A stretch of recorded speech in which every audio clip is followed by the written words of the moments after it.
Coming up on Tech News Today, Facebook attacked by Bieber porn. Will Windows 8 run on Windows Phone? Ballmer said so. And Google leads the fight against SOPA. All that and more coming up. Netcasts you love. From people you trust. This is TWiT. Bandwidth for Tech News Today is provided by Cachefly at CACHEFLY.com.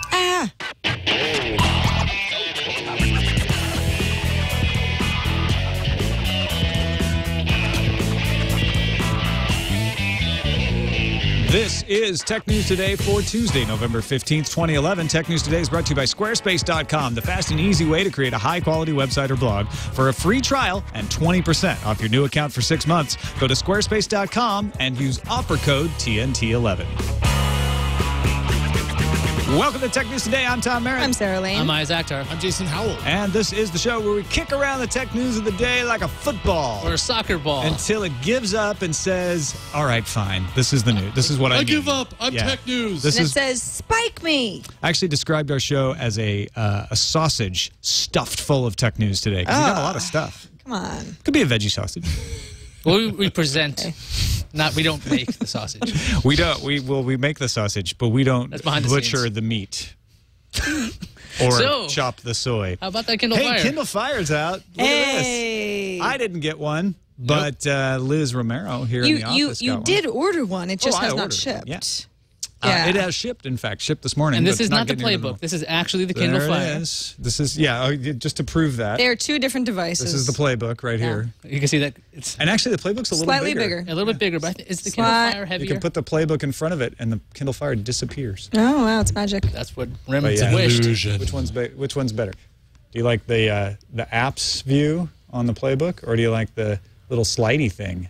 With the kind bookshelf? I think it depends on who you ask, quite frankly. I mean, I think it's a matter of taste, right? At first, when I saw the carousel view, I was like, initially just wanted to reorder everything, which is not really anything you can do. Mm-hmm. You just add certain carousel items to your favorites, which then you can reorder, which is underneath.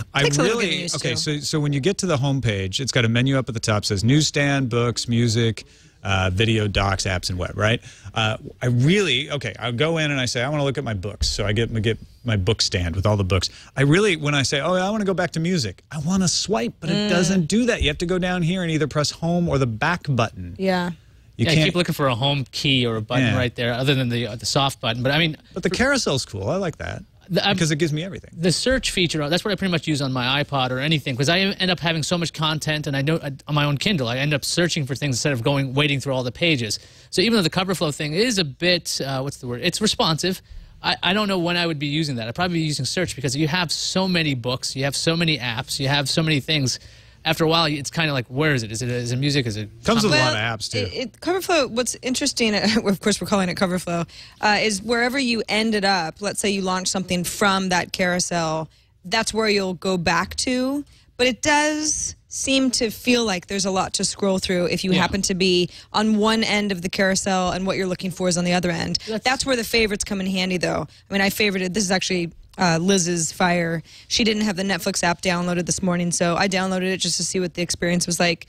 Slightly clunky. You know, I had to hit install a few times before it actually took, but then it was very easy to pin it down in my favorites area. And then it launches nice and normal. And that CoverFlow style interface makes a lot of sense for books in general. I mean, you're going to get good art there. That's pretty much how you would look at your bookshelf anyway. At least you could look at the front of the cover. You're like, oh, yeah, I forgot I had this book, and take a look at it that way. Yeah. As we mentioned, they're kind of randomly arriving. A bunch of us here ordered them, but Liz and Brian got theirs. Leo and I and Eileen did not get ours. Everyone ordered at the same time. Mine's apparently coming tomorrow. It's just staggered. You can get them in retail, though. I checked on Best Buy. There was one area store that said they did not have them. I don't know if that means they never had them or they ran out of stock, but they still would not let you reserve one over the internet. You have to go into the store and get in line if you wanted to get one. Also, Mashable has discovered that you can put third-party apps on it, and Amazon said that would not be supported, but apparently Mashable was able to go into the device menu where there's an option that says allow installation of applications from unknown sources.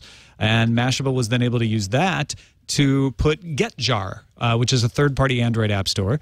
GetJar doesn't have an option to install on an Amazon Kindle Fire, but they just picked an Android 2.3 device since it's Android 2.3, and that worked. Some of the apps redirected to the Amazon store when they tried to download them. Some didn't work at all, but some did, and one that did work was the Barnes & Noble Nook app. Do you think they're going to change that application so it breaks immediately when they try to run that on a Kindle? Or will they actually want to sell books and they don't care? They shouldn't. They should want to sell books. Don't you think? Well, they probably want to sell Nooks, not books necessarily. Well, they want to sell both. Well, yeah. And if you already have a Kindle Fire, why wouldn't you want? I mean, that's what Amazon does brilliantly. They say, we don't care if you buy an iPad. Download the Amazon Kindle app, buy books from us on it. We'll sell Kindles too. I'm trying to find this device menu. Here it is. So, yeah, allow installation of applications from unknown sources right there. You just slide that to on. I think you just click it. Oh, you don't slide. That would be a patent violation. That's what It warns Definitely you, but not then left to right. But then it's on. All right, and then you go to the GetJar website and download GetJar. That's similar to just basic Android devices in general, where you can just allow unsigned applications, right, Jason? Oh yeah, absolutely. But Amazon, they don't have to allow it, and Amazon said they wouldn't, so that's why this is kind of interesting. Also, starting next week, AT&T said it will sell the 3G version of the Kindle Touch e-reader. That one's also came today, 6 days early. Brian bought this one.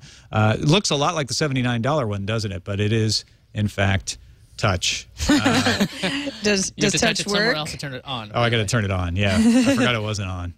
There we go. But yeah, it's Touch. You can touch something.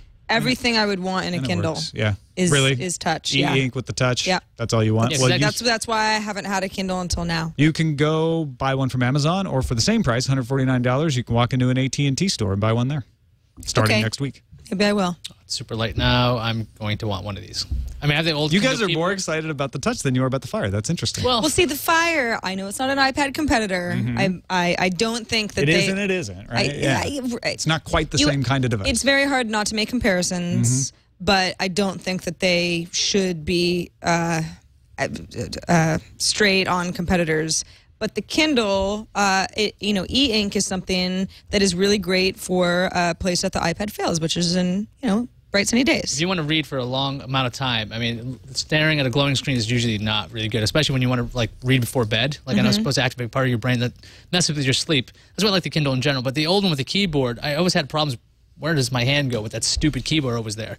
Right there. That one, there you go. There's the original Kindle right there. Get off my lawn, Touch! Look at the size of I've got a keyboard. Yeah, it's tiny, absolutely tiny. It looks like some sort of crazy calculator or something. I think the Fire's still going to do well. I mean, it's not. It's even though people are comparing to the iPad. I don't know if that's ever even. By the way, fair. Vinny asked a good question in the chat room. He said, "If I get it from AT&T, I'll have to sign a contract." No, you don't. The 3G is bundled in with the Amazon Kindle Touch.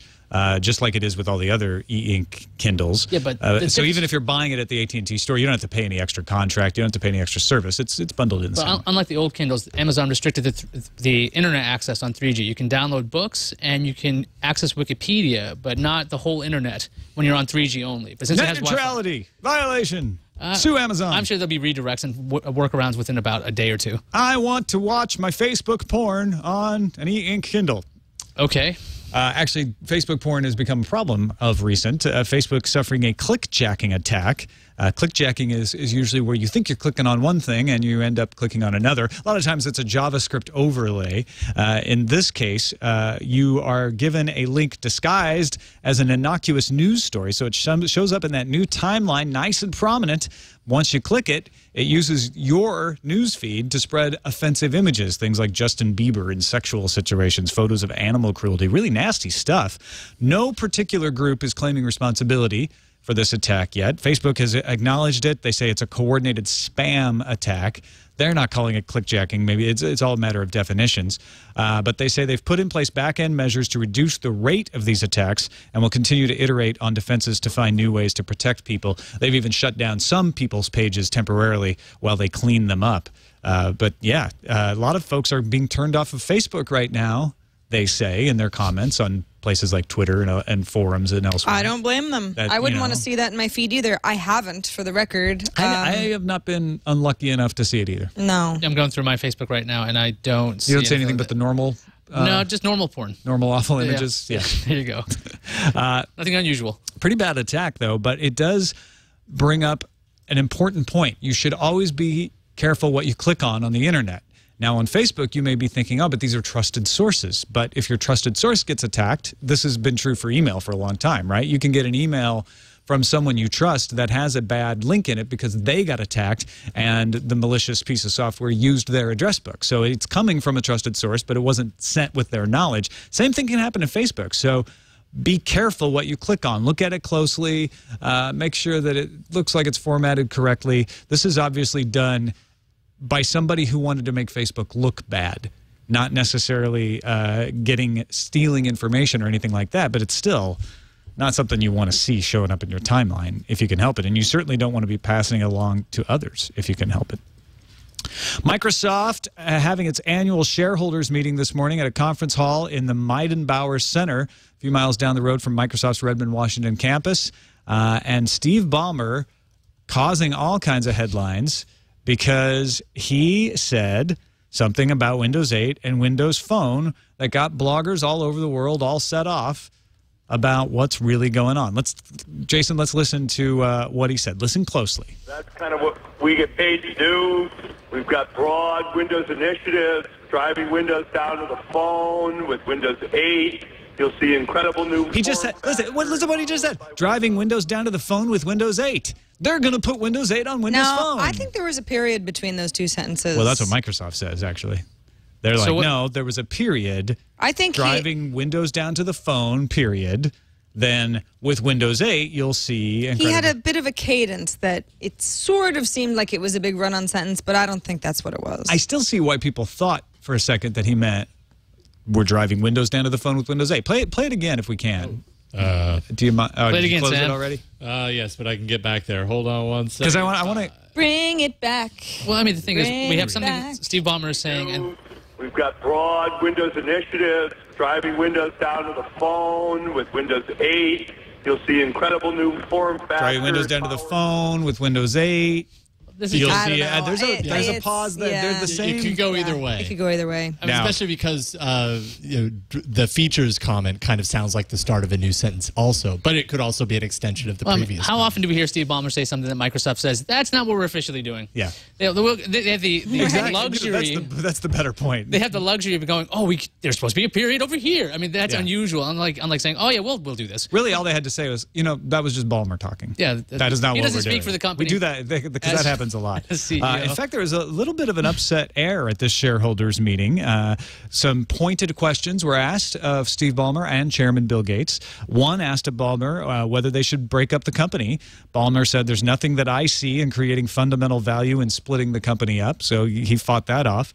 Said the company doesn't invest in things that are idly independent. Drawing a set of arbitrary boundaries is quite hard. They're just accidentally There's independent. increasing pressures to consider that option. Also, the meeting was adjourned, and several hundred shareholders were still wanting to ask questions. One actually yelled from the back of the room that the company should continue the meeting, but Microsoft just walked off stage. So I wouldn't call it a shareholder revolt by any stretch, but it seemed like there's a little disgruntled behavior in this room. I mean, one of the things that shareholders want to know is why does Microsoft do buybacks instead of larger dividends, these kinds of things. And I mean, obviously, tech-based questions as in, okay, where's Windows 8 going? Where's Windows 7, Windows Phone going? That kind of stuff. I mean, it's only so much I think Ballmer could do professionally. Yeah, and considering that he is under the gun, a lot of people think that he is going to be out within a year and he needs to defend his job.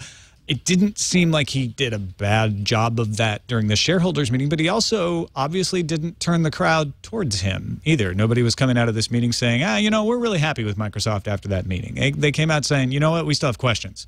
And we wanted to ask them and they wouldn't let us. Let's take a quick break and thank our sponsor, Squarespace.com, the fast and easy way to create a high-quality website or blog.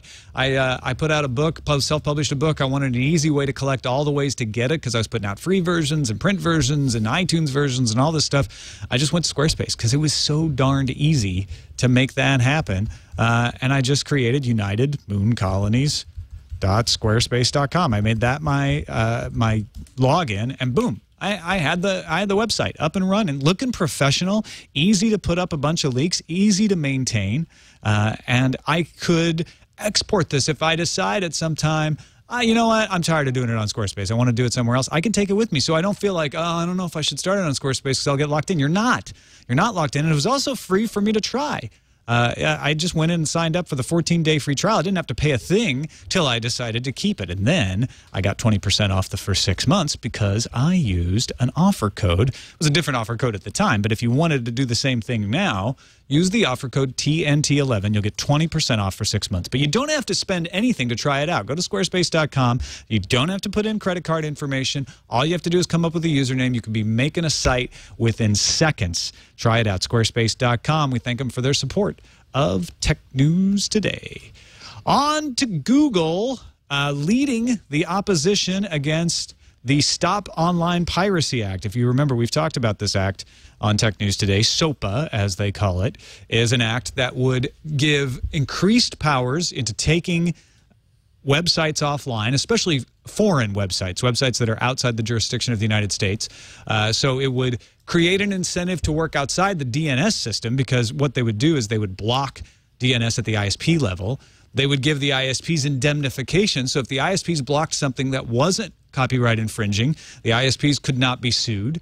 They would give the media industry the authority to go in and request sites be taken down without having to show any evidence. They can just, on their own words, say, you know what, I don't like that site, take it down, all in the name of fighting copyright. We would be doing 10 times as much to fight possible copyright infringement with SOPA than we do to fight malware, to stop things like porn showing up on Facebook. Seems like the priorities are out of whack to me. But Congress is holding a hearing tomorrow before the House Judiciary Committee. Starts at 10 a.m. Eastern Time.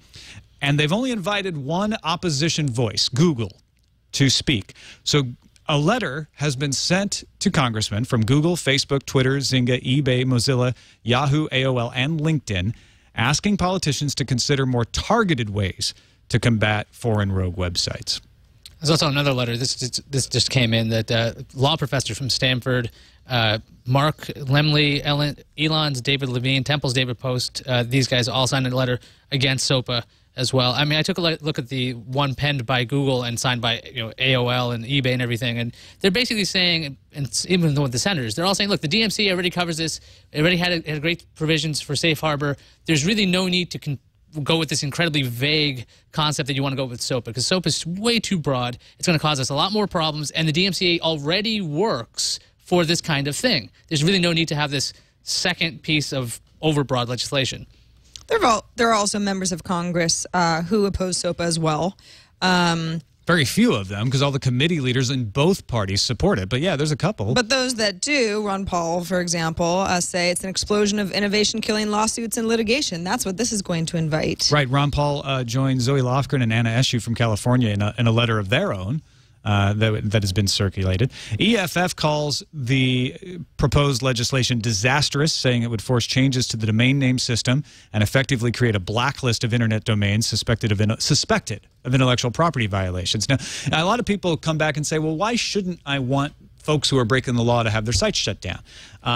This doesn't give due process. This doesn't mean that you have to be proven. It gives the power to shut down a website without proving. If you suspect it of infringing, if it links to some things that possibly are infringing, it takes away safe harbor from websites. They don't have to go to court and prove that anything bad was done. And I think that's what a lot of the criticisms are about. I mean, think about that case of Warner Brothers saying, actually, yeah, it's true. We didn't really look all that hard at all those music files that we had ordered taken down.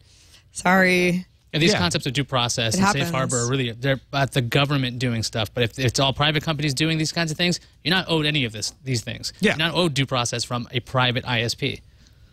It just trumps all over your fair use rights, because you have no way to defend yourself if you're saying, look, I'm just linking to things. I'm not checking on what's at those links. They could be TV.com, which is a perfectly legitimate site. They could be something else. But, Google could conceivably be taken down by this, because Google links to everything. So search engines become problematic. There's a lot of knock-on effects to this stuff. It's poorly conceived, but it is entirely supported And that is why the groups like EFF and other groups like Free Press are asking for participation in American Censorship Day tomorrow. They want people to change their website logos to a censored block in order to show support, and then link that Stop Censorship banner to a website that allows you to send letters to your Congress people. But, you know, the fact that pretty much all the congressional representatives, except for a handful, are in the pockets of the industry on this one, the fact that they haven't allowed any oppositional voices except Google. So they've got one token to say, like, oh, we allowed an opposition voice. Means they really want to railroad this thing through Congress without any kind of debate. They just want to hand over the keys to the copyright industry, while the security industry needs it. And they haven't done anything for them. But and on the other argument there, Google will probably send somebody who can make enough of a wave. Plus, Google, no pun intended, Google can also, you know, they can put up on their blogs, and they have a lot more ways to communicate just beyond this one hearing, because you know you're going to see this on an official Google blog post somewhere. You're going to see this in their policy pages. They have a ton of these ways to communicate. I mean, even though it's just one, I mean, that's a lame approach to this, but at least it's Google of all these people who has this. They have a lot of they got some ways weight to throw around. But can Google get enough people to understand what is going on with this law in order to cause the kind of outcry that would be needed to sway this number of legislators away from voting in support of it? I'm very curious. I mean, they actually did this. If they went on board with the censored logo on their Google Doodle that day, they could probably draw a lot of attention to that. I mean, they have the opportunity to do that if they want to. Yeah, you know, a lot of people think Google is unstoppable. This sort of a test. Here's the test. Yeah, I tell you what's unstoppable right now. Android. Gartner has the latest Q3 smartphone market numbers out. Q3 being the summer months. Leading up to what? September, August, and July, right? Samsung is still the #1 smartphone manufacturer worldwide, with sales reaching 24 million. But Android is turning heads, crushing the competition. Android's smartphone market share went over 50%, 52.5%, up from 25.3% in Q3 2010. Everybody else except for Bada went down. Even iOS fell from 16.6 to 15%, likely because the iPhone came out at a later date than it did last quarter. And Microsoft went down 2.7% to 1.5%. Yeah, you could expect RIM and Symbian went down a lot, because Symbian just kind of falling out of the smartphone market at this point. But wow, going from 25 to 52 in 1 year. Android just skyrocketing. You know, I was looking into this. I was wanting to see maybe it's a different version of Android, and there hasn't been a whole lot in that year. I mean, the things that have come out, it's been Froyo and Gingerbread. That's been the main one. Then Honeycomb came out. But I mean, there's not been a whole lot of new releases that, brand new Android phones that are amazing with a new operating system.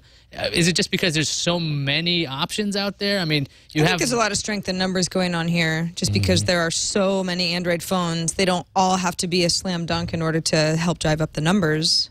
I just wondered, with all the hype around Ice Cream Sandwich, will these numbers get better, or is it just is the operating system actually selling it, or is just volume? Well, it's both. I mean, some people love the Android operating system. And pricing. I mean, you can find plenty of Android phones that are free, you know? And for people who are just getting into the smartphone world would recognize that and say, oh, well, I can't get that with the iPhone necessarily. That's an interesting point, because you can now get that with the iPhone for the first time. That was not reflected in Q3. A year from now in Q3, we will have had a year of the iPhone being available in 3 flavors. A free 3GS flavor, the iPhone 4 at $99, and the iPhone 4S. That's 3 models now. So it's certainly not as many as there are Android models, but there's more choice and there's better priced choice. Also, we will have seen not a whole year, but a much bigger chunk of a year with Nokia selling Windows phones. Nokia is almost out of this game, at least in the United States. These are worldwide market share numbers, though, and so those Symbian numbers going down, that's a lot of Nokia phones not being sold. Nokia will start selling phones again this year, now that they've released Windows phones. So it'll be interesting to see what effect that has. I think iOS will be up quarter after quarter because of that, but I wonder how much Microsoft can rise from this 1.5%. Any guesses? Well, let's see. They have the Nokia partnership. They have a lot of phones coming out. Mango, they're really putting a lot of money behind. And we're talking about Tango eventually. They're going to, like Steve Ballmer was talking about, the whole Windows ecosystem is starting to feel the same. Maybe even confusing it to the point where he says Windows 8 is going to be on the phone, whether that's one thing or not. They have the opportunity, once they introduce their tablets, I think that's going to actually have like kind of almost a halo effect to go, oh yeah, I know this interface, I'll try it on the phone. Because before you'd go, well, you hit start, right? You hit start on a Windows machine, you'll see this screen, and you're like, okay, what is this? And you're going to, a lot of people are going to get forced to learn to use this. And they might go, okay, I'll try it on the phone. It's going to take some time, but I think Windows Phone is going to eke up. A lot of words there, Akhtar. Give me a number. A number of... Percentage market share of Windows Phone Q3 2012. 15%. 15? All right. I was going to say 8. 15%. 15 is reasonable. What about you, Lane? I don't know. 15 is ambitious, I think. I'd say 10. 10? You're striking the difference. Jason, yeah. you somewhere between 10 and 15. 12 and a half over there, 15 over here. Do I hear 12 and a half? Or between the lower two numbers. Also, Boy Genius Report says that Goldman Sachs analyst Bill Shope thinks Apple's firm grip on the global tablet market may be finally loosening this quarter. It looks like the sales trending is down for the iPad. Could be in the face of Amazon Kindle Fire. Likely more in the face of just lots of tablet options out there. But don't overstate it. iPad's still largely dominant. I mean, they have an 80% market share. It would be surprising if it didn't start to decrease at some point, just with the number of other tablets that are in the market. Finally, Google is now letting you hide your Wi-Fi network from its location services. You may not know this, or you may. A lot of the phone location that you use is not actually GPS. You may call it GPS. We call it GPS loosely. But it is actually looking at Wi-Fi access points and saying, well, I know where that Wi-Fi access point is, and I know where that Wi-Fi access point is, and I know where that Wi-Fi access point is. So now that I have 3 of them, I can triangulate your position and put you on the map. This is why, it took me a while to realize this until I was reading this story today. When I first moved from Oakland to San Rafael, on my iPad, every so often, it would think I was in Oakland. It would insist, you're in Oakland. And I couldn't figure out why. It was because it wasn't getting any Wi-Fi access points except mine. And it had logged mine as being in Oakland. And then eventually the database updated, and that went away. But did you not have Wi-Fi at your new house? No, I did, but I had the same access point that I'd had in Oakland. SSID. So same SSID. It's like, oh yeah, we're only getting that one. That one's must be in where Oakland. you are. That must be where you are. So there's one weird. SSID next to the Linksys and the Belkin that's still there. They still fall one. So like, oh yeah. Moral of that story is, if you are moving, always move with 3 access points. But I digress. Triangulate yourself. Google is now allowing you to opt out. If you're like, wait a minute, I don't want my Wi-Fi access point to be used in this at all you got to do is change the end of your SSID. That's the name that your Wi-Fi access point broadcasts. So, mine is the doctor. If you drive right here, it's TWiT office. Whatever you name that thing, the one that pops up, put _ no map, and Google will skip it when it goes out and maps all of these Wi-Fi access points. They say they hope over time the string will be adopted universally by all the different services, like what's the one, Skyhook? The Skyhook. Yeah, that also does this. Not universally, like, hopefully one day we'll all just say _ no map actually at the end don't of want all you of to our do that. SSIDs. But they want it to be a standard. Yeah. But it's also an opt-out. So it's kind of like the robots.txt for SSIDs. Yeah, so exactly. You have this kind of, you're going to be what's the word, cataloged, unless you do something active, which is... But I don't want my access point to be named no map. Yeah, that kind of annoys me. I like my my SSID. I don't want this add-on. It's very sentimental, though. I mean, this is a pretty elegant way of doing it. It may not be terribly user-friendly for some people who just set it up and it says Linksys 2148 or whatever to go in and edit that.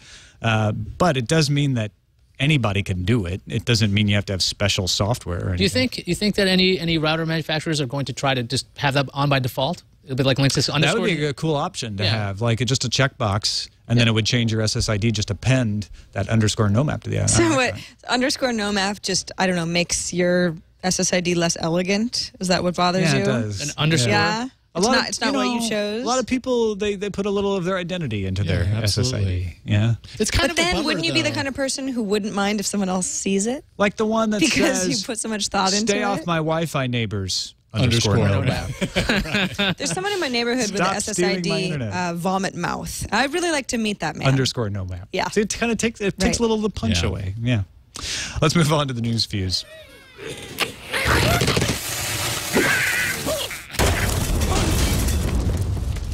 Apple just named Arthur Levinson as non-executive chairman today, replacing the position left vacant by Steve Jobs. Levinson has been a co-lead director on Apple's board since 2005, serving on 3 committees.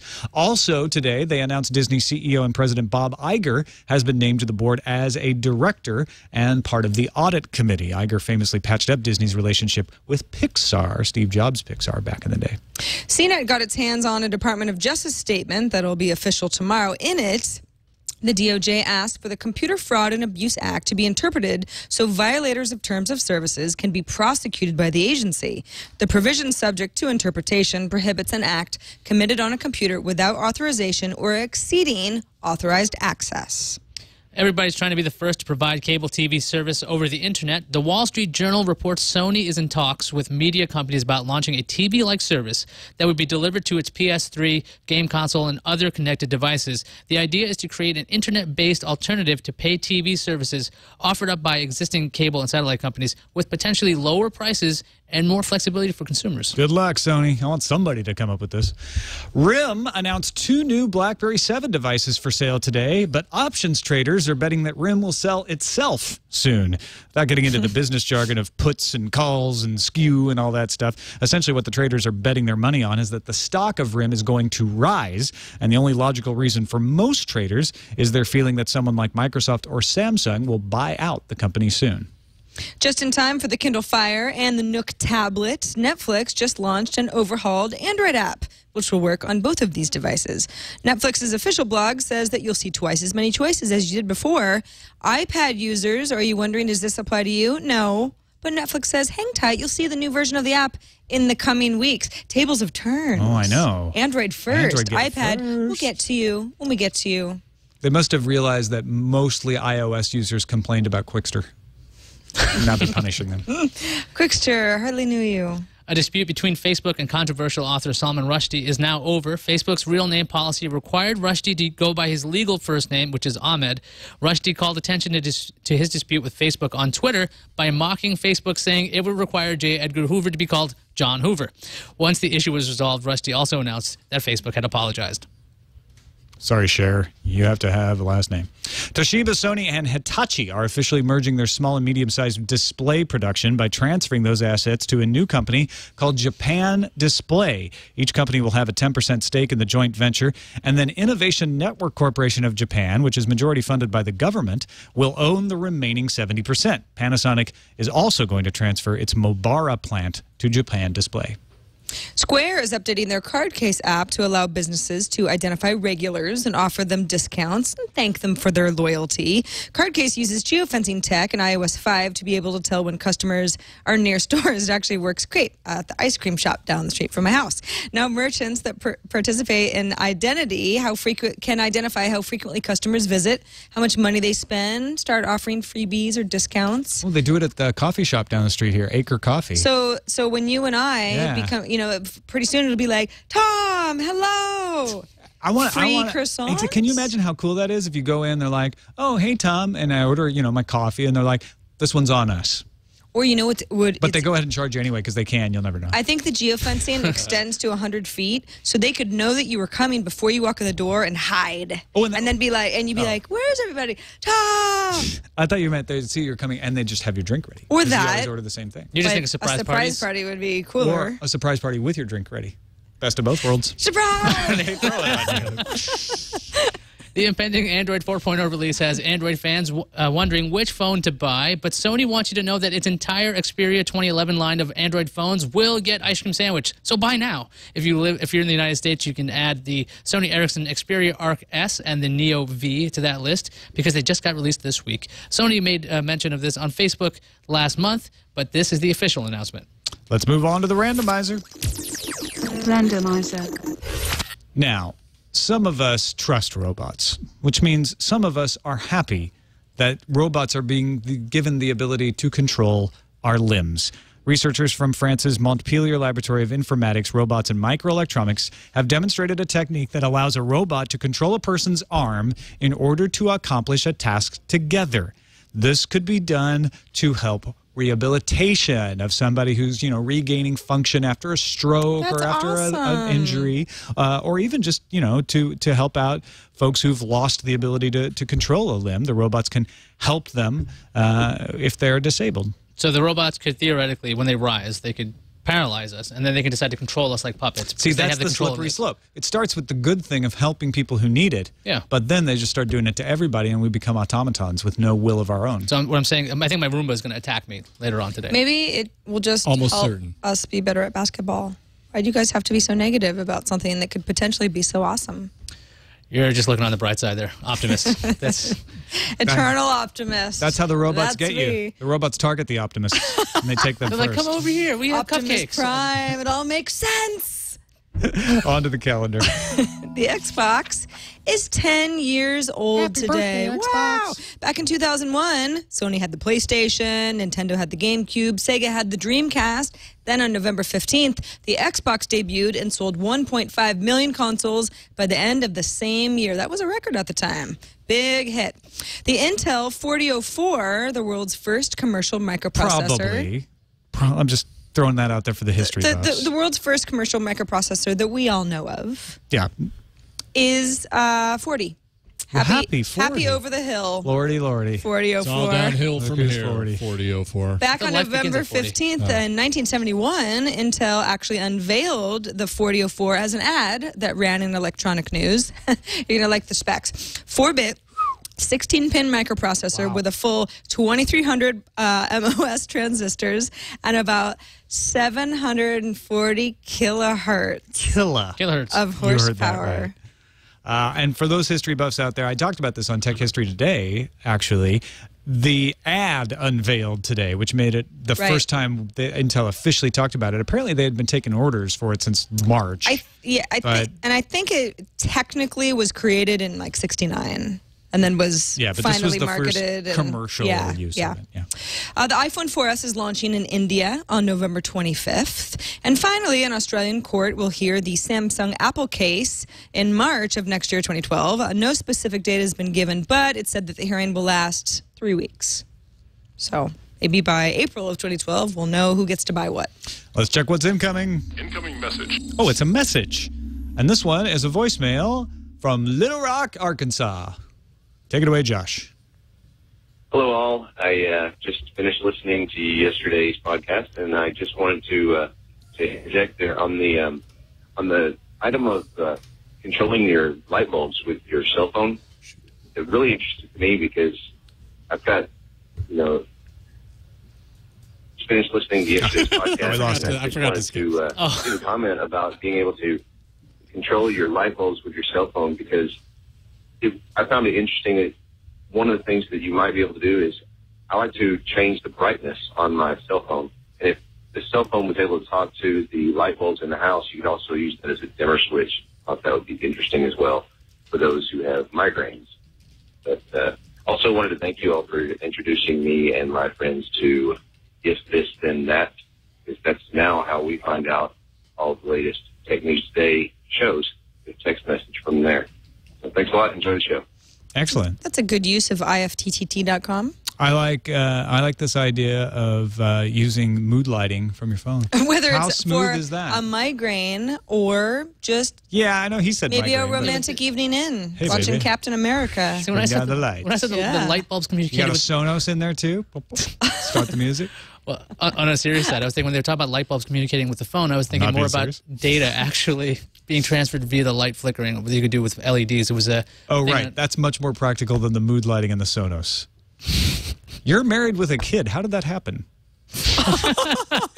long story. I'll tell you about when you're older. How did you do that? Never mind. It must have been data transfer. That's all I can think of. Yeah, well, I can talk pretty well. We also got an email from George Wood who says bonjour or hej pa er, which I think is the same thing in Swedish.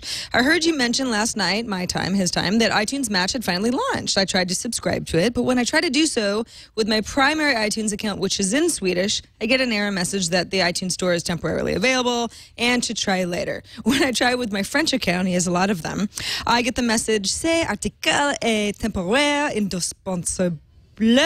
Veuillez essayer plus tard," which basically means try again later.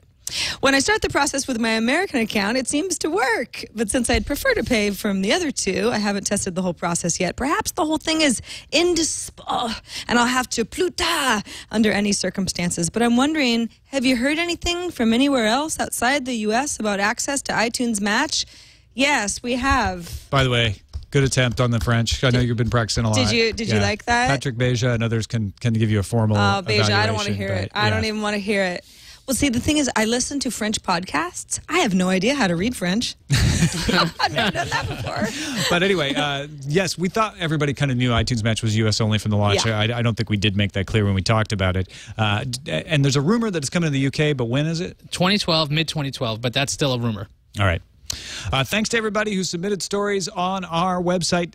We have a Reddit, subreddit actually, technewstoday.reddit.com. Folks are in there submitting stories, voting them up or down. It helps us figure out exactly what we want to talk about every day. So please get in there, join the 3,000 plus people that are every day saying, hey, I want to hear this story. I want to vote this one up, but don't want to hear this. Vote it down and submitting stuff. Also, we're doing some specials over the course of the Thanksgiving holiday here in the United States, next Thursday and Friday, and one of them on Thanksgiving is going to be an incoming special. So we're just going to read your emails and play your voicemails. If you would like to have a special observation that maybe doesn't fit a particular show, or a question you've always wanted to have answered that you just didn't know when was the right time, this is the time. So send us your emails to tnt@twit.tv. Give us your phone calls, 260-TNT-SHOW. It's nice if you let us know, hey, this is for the incoming special on Thanksgiving, but we're just going to take from everything that we get to make that show. So this is your chance. If you've always hesitated on whether to write in or not because you didn't know if there's the right time, this is the right time. Video voicemails, too. Video voicemails. Yeah, 260-TNT-SHOW is the voicemail. Thanks, everybody, for joining us. We appreciate having you along. Twit.tv/TNT is our website. As I mentioned, TNT@twit.tv is the email address, and 260-TNT-SHOW is the phone number. Don Reisinger joins us tomorrow. We'll see you then. We're letting him on the show even though he's a Yankees fan because the Cardinals are the world champs. See you then.